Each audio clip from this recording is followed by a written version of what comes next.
Hello everyone and welcome to another incredible game from round 5 of this year's FIDE World Cup. As I've said in the previous video, there are 16 more players, and of those 16, 3 will qualify for the FIDE Candidates Tournament 2026.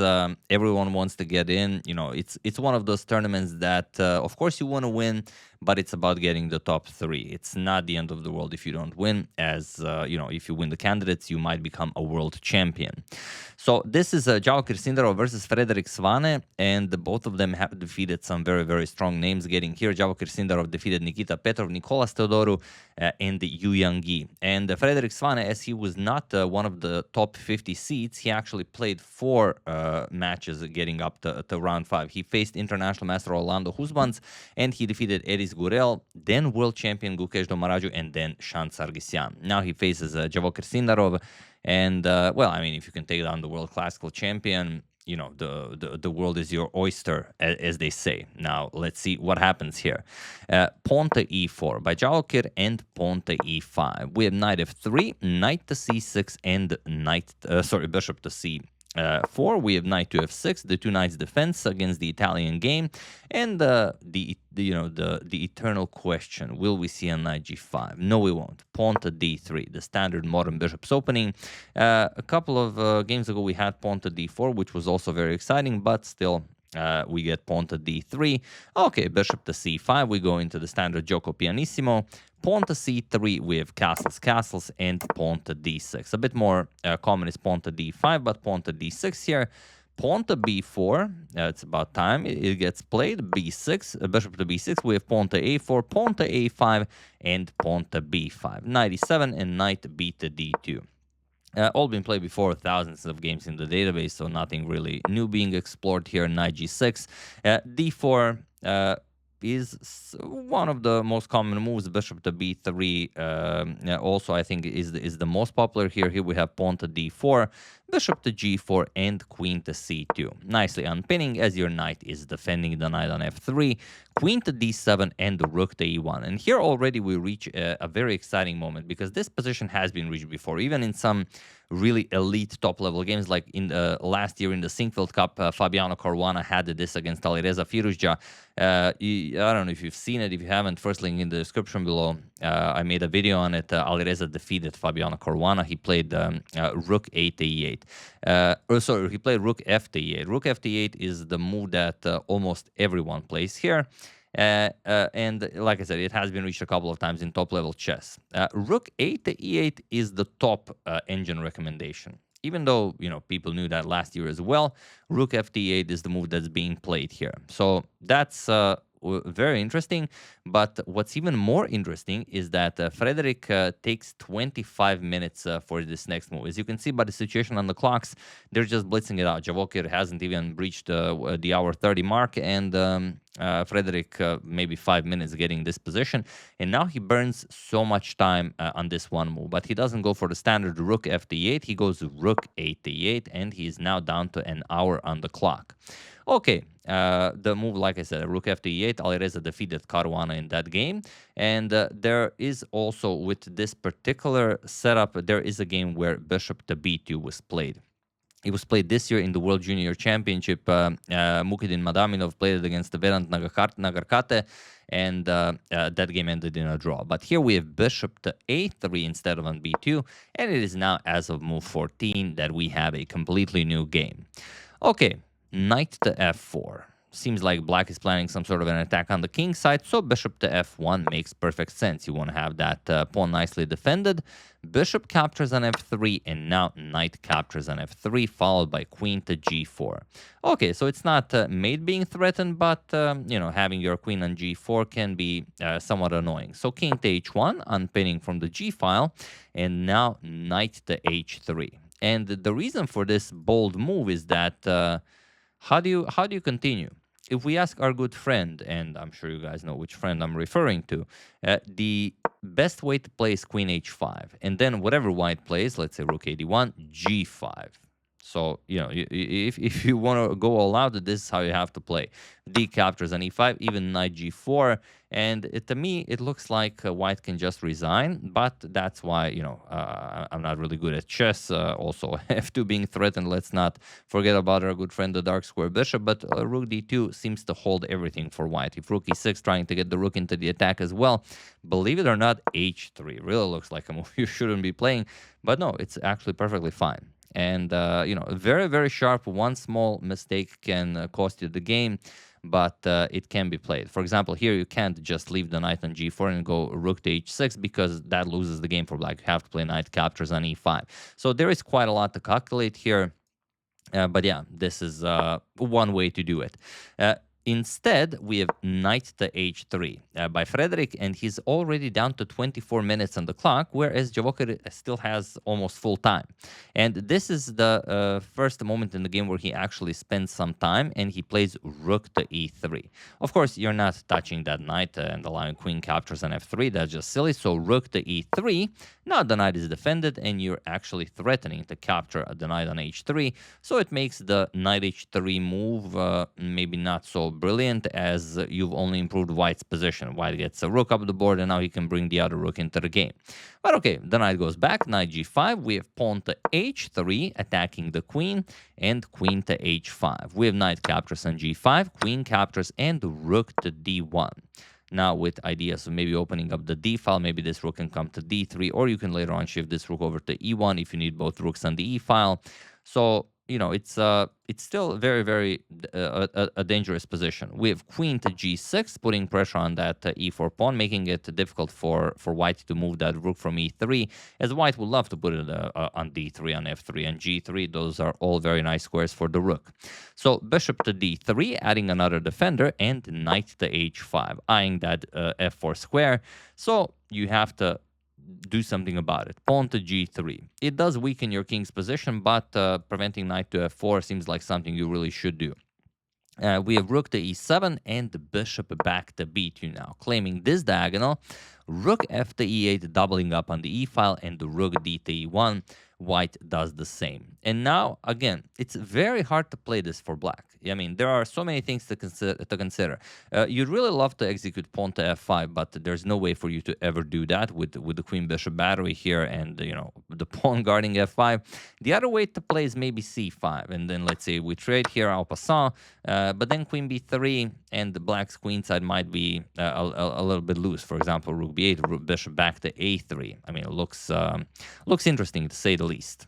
So after rook d to e1, queen to f6 was played. We have king to g2, now helping out with the defense of the king's defenders, and queen to e6. We have rook to f3, and now comes knight to f6. And this is, I couldn't believe what I found when I was analyzing this game. I haven't watched the live coverage, so I don't know if they discussed this. I imagine they have. But for those of you who haven't seen the coverage or haven't analyzed the game yourselves, this position is so remarkable. What would you play in this position? That is the question. Even feel free to pause the video. What would you play here?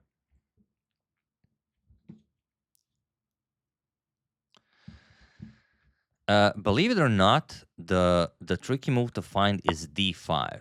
And yes, it comes to mind because the queen is attacked, but then once the queen moves, you just look at your position and, okay, what am I doing with my queen-bishop battery? This bishop is never becoming a part of the game, but that could not be further from the truth, because after the black queen moves, it doesn't really matter where, let's say queen d7, you sacrifice the exchange. And now after g captures, again, it seems like, okay, but what are we doing about this whole situation that is our position?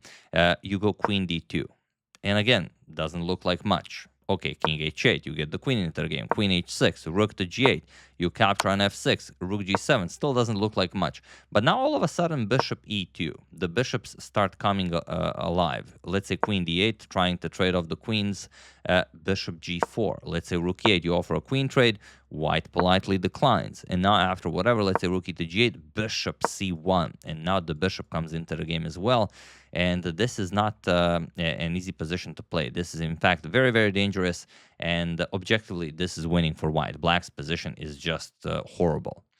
So d5 here, Today we call it an engine move or a disgusting engine line. Some 50 years ago they called it a tal move. You know, the great magician would find the d5 definitely.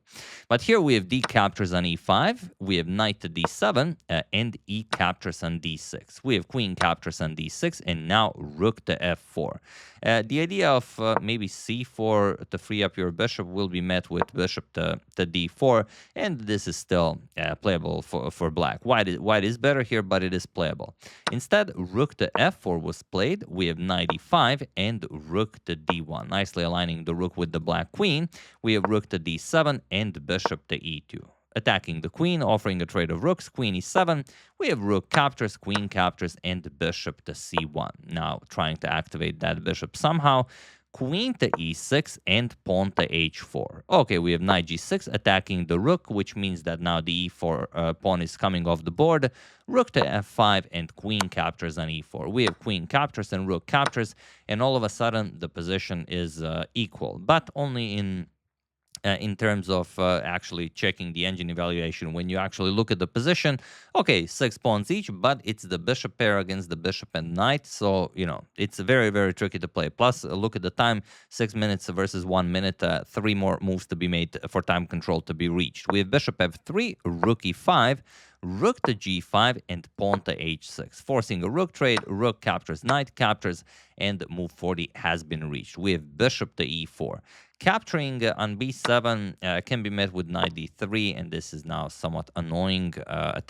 Your bishop is attacked, your f2 pawn is attacked, and if, let's say, bishop e3, you already lose the game. Captures, captures, and knight to c5 attacks the bishop. You will lose the a4 pawn, and then black's a pawn will just start marching down the board, and black will win the game. So after knight captures on e5, we have bishop to e4, pawn to h5, and pawn to f3. Okay, pawn to g6, we have king to f1, knight to d7, and now pawn to g4. Okay, now back to f6, we have bishop captures on b7, now it can be captured. H captures, but now not an immediate recapture, instead bishop to g5. Okay, knight d7, f captures on g4, and now knight to c5. We have bishop to c6, not allowing the capture, of course. Knight captures on a4, and bishop to f6, defending the pawn on c3. So Frederik now has a passed a pawn, but if that c pawn starts marching up the board, it could also be very, very dangerous. So bishop to c5, and king to e2, getting the king into the game. Knight b6, we have king to d3. The king has to help out with the advancement of the a pawn. a4, we have pawn to c4, a3, and king to c3. And here we have pretty much the only mistake Frederik makes in the game, or we could even say a blunder, but you have to play pawn to a2. Pawn to a2 right away, because it's such a crucial tempo. And after king b3, now you go king h7, and you activate this way. And if you know, you ever capture that pawn, then knight captures on c4. If, let's say, bishop to e5, you're going to go bishop to d6. You're going to defend your c7 pawn. If bishop to d4, you can just repeat bishop to c5. Even that is possible, because if, for example, bishop to c5, you capture on c5, a1 queen, and the bishop is no longer covering the queening square. So a2 is incredibly important here, as king to b3 isn't that powerful. But Frederik played bishop to f8. I guess he wanted bishop g7 to trade off the bishop, so the bishop doesn't cover the queening square. But now king b3 is much, much different. We have bishop to g7, and the same line now doesn't really do all that much, because you can just capture, and after knight captures, king back to b3. Really nothing happening here. Good for black. Knight e3, bishop to f3, defend the g4 pawn, and then you move the king, well, obviously not there, for example, a4, and you start advancing that pawn. So after king b3, bishop to g7 was played, and now bishop to d8. Of course, you're not going to trade. You go after the c7 pawn, bishop e5 defending, and now pawn to c5. Chases away the knight, knight a4. Of course, capturing the knight is out of the question, and bishop to e7.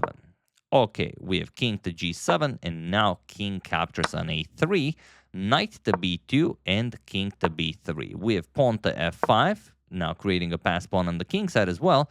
G captures, and now pawn to b6. A pass pawn on the queen side will now be created. C captures, we have C captures, and knight to d3. And this is now the position. White is up a pawn, and the position is completely winning. But it's still obviously, a lot to play for. We have king to c4. Advancing the pawn to b7 also works, but why would you calculate all of the knight moves if you don't have to? So knight to f4 and bishop to d7. We have knight to g2 going after the h4 pawn, even though for the moment it's defended by the bishop. King to d5. You could also capture on f5, but then you run into the nasty knight e3 check, and now it's just going to be a draw for you.